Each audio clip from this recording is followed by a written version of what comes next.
আমি জাগ্রত এই জাতিকে জাগ্রত করি। জাতি যদি ঘুমন্ত থাকো ঈমান চুরি হয়ে যাবে, তোমার খবর থাকবে না।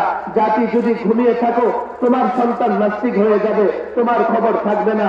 জাতি যদি ঘুমিয়ে থাকো দেশ লুট হয়ে যাবে, তোমার খবর থাকবে না। জাতি যদি ঘুমিয়ে থাকো দেশের স্বাধীনতা বিনষ্ট হয়ে যাবে, তোমার খবর থাকবে না। জাতিকে জাগ্রত রাখি।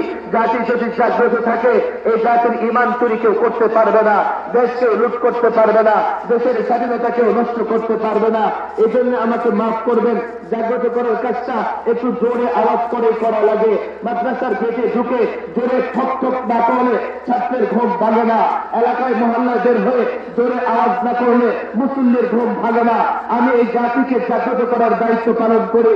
জাগ্রত হও, জাগ্রত হও। তুমি যাকে নেতা মনে করো, তুমি যাকে দল তোমার ভরসার জায়গা মনে করো, আল্লাহর কসম তারা তোমার ভরসা না।